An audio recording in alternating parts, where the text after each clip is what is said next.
Bonjour à tous, alors aujourd'hui je vais vous présenter la toute nouvelle gamme de ventilateurs boîtiers de chez Corsair. Il s'agit des Corsair ML Pro Series.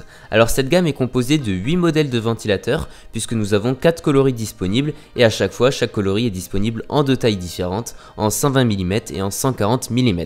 Alors il faut savoir que tous mes plans vidéo sont réalisés avec la gamme des 120 mm. Au niveau du packaging, je ne vais pas m'attarder plus que ça. On a simplement des visuels des produits bien évidemment sur les boîtes avec des petites touches de jaune par-ci par-là puisque c'est vraiment la mode ces derniers temps chez Corsair d'ajouter du jaune fluo un peu partout. Une fois qu'on a ouvert les différents packaging, on va retrouver donc les 4 ventilateurs dans leur écrin si je puis dire jaune fluo. On va retrouver le bundle qui est juste en dessous et qui est simplement composé de 4 vis et de 2 petits serflex en fait pour attacher vos câbles et faire un petit câblage rapidement dans votre boîtier, donc rien d'extraordinaire mais on n'a pas besoin de plus. Ici vous avez donc un visuel sur les 4 ventilateurs, le premier ventilateur qui est donc tout simple sans aucune LED, tout noir, et ensuite les 3 autres ventilateurs avec les pales translucides puisqu'on a des LED à l'intérieur, donc du bleu, du rouge et du blanc. Vous remarquerez tout de suite qu'on a les coins de couleur qui sont interchangeables exactement à la manière des Noctua Chromax que j'ai déjà pu présenter sur la chaîne, donc ça c'est très pratique.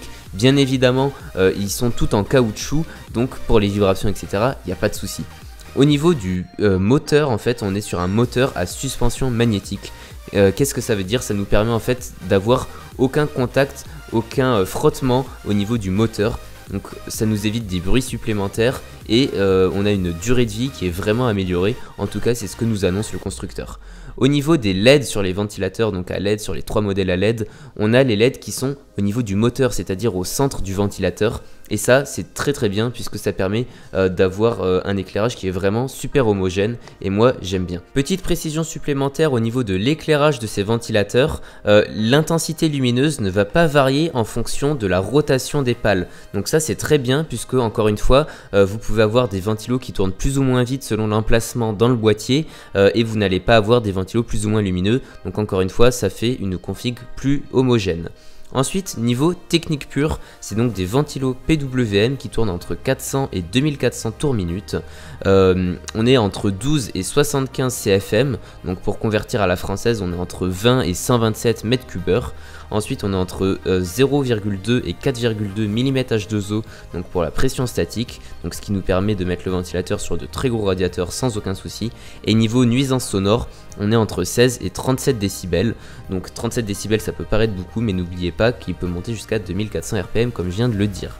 Donc clairement c'est des spécifications qui sont très haut de gamme, on se rapproche vraiment de la série industrielle de chez Noctua, donc c'est vraiment de très bons ventilateurs, sauf qu'à la différence des industriels, ils sont vraiment beaucoup plus beaux et on peut même avoir des LED.